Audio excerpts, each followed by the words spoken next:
name's Duncan Rees, and I'm standing for the Wales Green Party in the constituency of Clwyd South, and I'm also the Green Party lead list candidate for North Wales region.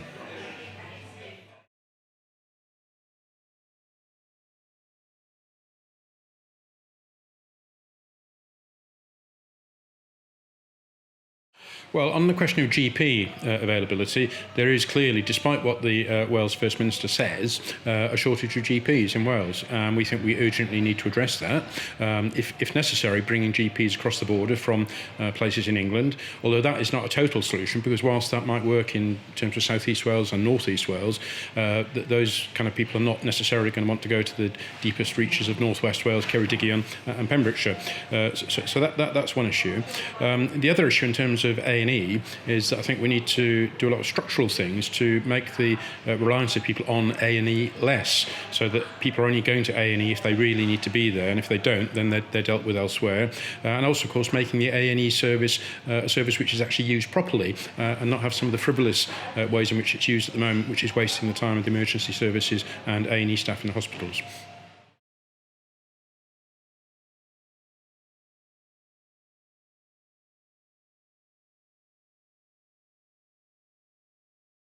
Well, our policy for Welsh students studying in Wales is that they should not pay any tuition fees at all, and we regard that as a cost which the Welsh Government should be prepared to pick up.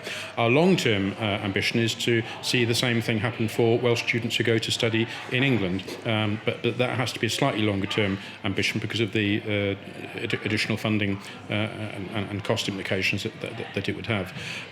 In general, as far as further education is concerned, we see that as being something which should be free at the point of delivery, whatever kind of education it is, and furthermore we see that as being something which should be lifelong, in other words, not just for students coming straight out of school.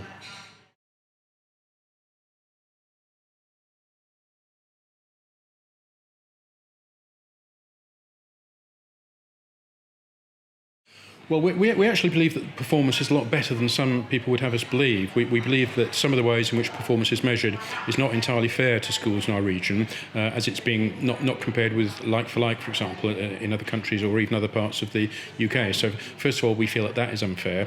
We also feel that a lot of unfair criticism is being levelled at the professional staff involved in schools, teachers and other staff, and that in fact most of them are doing a fantastic job. Now, we clearly recognise the need that if there are shortcomings, they need to be addressed, but we don't think that schools and the staff that work in schools ought to be made the scapegoat for insufficient funding from the Welsh Government for the system.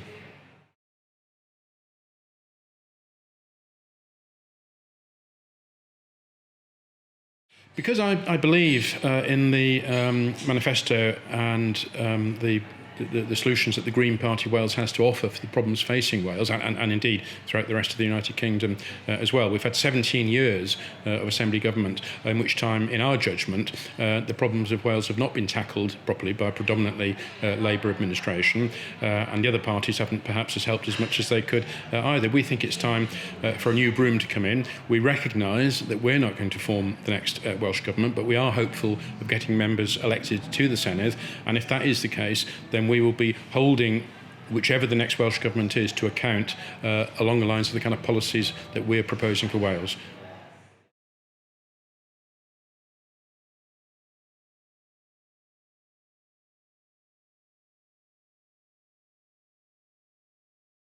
Well, in addition to the issues of health and education, which we've already touched upon, I think the other things that are really important to include South, as they are in other parts of Wales, but we've got some particular issues here, are the local employment situation, of course, and in that regard, it's good to see the new jobs that will be created by the new prison down on the industrial estate. But Wrexham has still lost a lot of jobs in recent years, and we've got the threat hanging over us, of course, of losing steel jobs on Deeside, which is also an issue for people that live in this part of North East Wales. So all of that is a concern. And I think the other concern that we have is that there has been insufficient spending on the infrastructure in North Wales, which allows people to move around, to connect with other people in North Wales and other parts of the UK. So, for example, we think that instead of spending extra money, which is in the long term is not going to do any good on things like improving the A55 and other trunk routes, we should be spending a lot more money on the railway infrastructure to provide electrification, for example, extra services, new rolling stock, electrification and through services between Wrexham, Deeside and Merseyside, for example, would be an excellent start, and along the North Wales coast, a new electrified line between Holyhead and Crewe. All of those things, and at the same time as trying to make safer and better facilities for pedestrians and for cyclists, all of which would take traffic off the road and at the same time make the population a healthier population.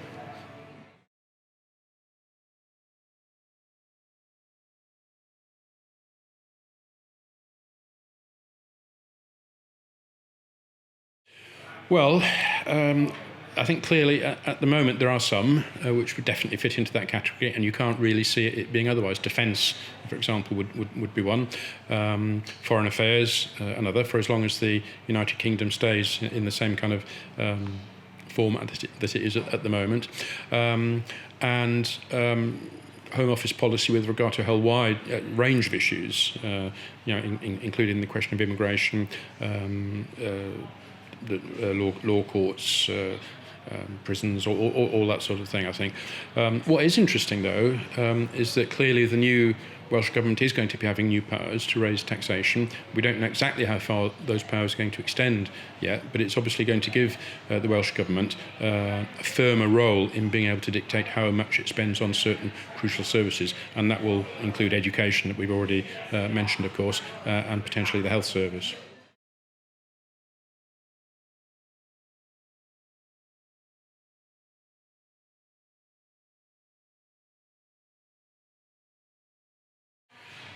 I think probably the best answer to that question is there should be a mix, depending on the appropriateness in each case.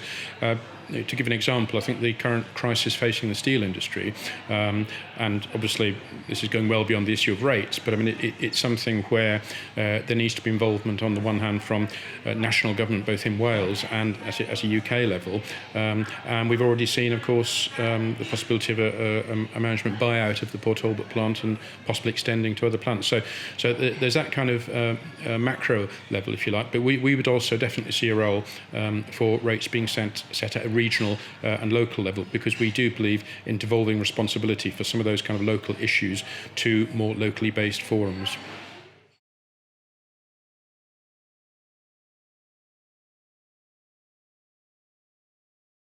Well, the fundamental problem there is that the economy is still somewhat depressed in Wales, so we need to find more jobs. We don't believe that the answer to that is more short-term contracts and zero-hours contracts, because we don't believe those are proper jobs. They're not sustainable, and they're not providing people and families with the money that they need to live. So one of our main priorities is to get more proper full-time jobs that enable people to live properly.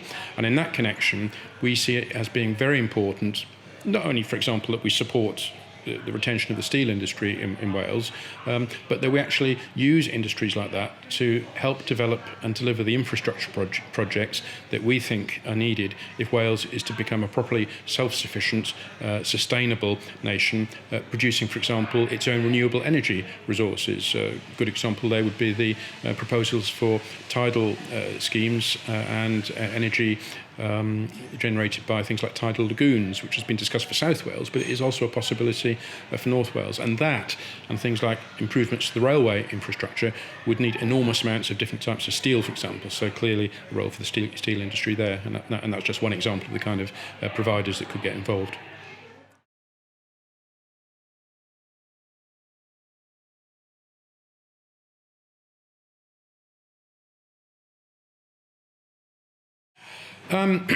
Well, I would say probably, and I've experienced this in quite a number of the hustings, which I've been to many of in the last few weeks, that I'm certainly somebody, as are all of my colleagues in the Green Party who are standing, of course, who has not been touched by any of the failures in the Welsh Government over the last 17 years. So we're coming to things with a fresh set of eyes, fresh set of policies, and a very critical view of what's been going on in Wales over those years.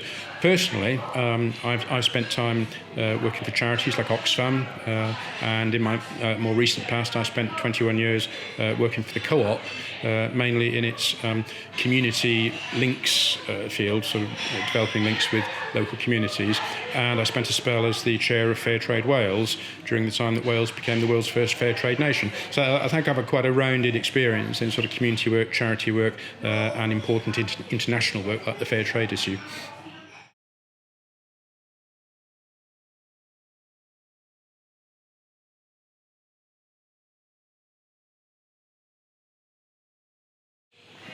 I think it's very difficult to say what the ideal coalition would be before people have voted. What I would, however, be prepared to say would be the basis on which we would or would not consider supporting other parties in the event of a hung assembly. And we are very clear, because of their policies and the way in which theirs policies differ from ours so much, that we would never be involved in supporting any Conservative administration in the Senate. And for a different kind of reason, we would never be involved in working in any way with UKIP, basically because we fundamentally disagree with parties like UKIP, which we believe are using the current crisis with refugees and other issues like that as a way of raising their political status and making political capital out of what is actually a humanitarian tragedy. So we would never cooperate with a party like that.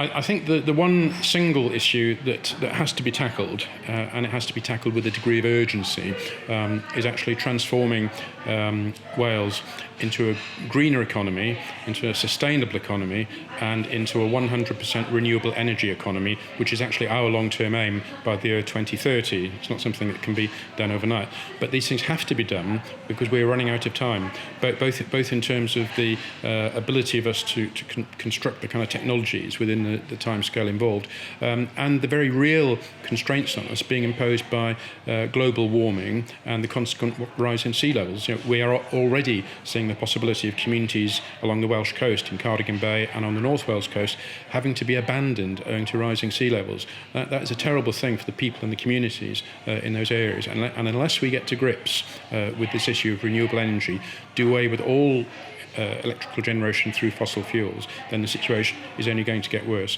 So that in terms of something that we would not back down on in any circumstances, that would be it.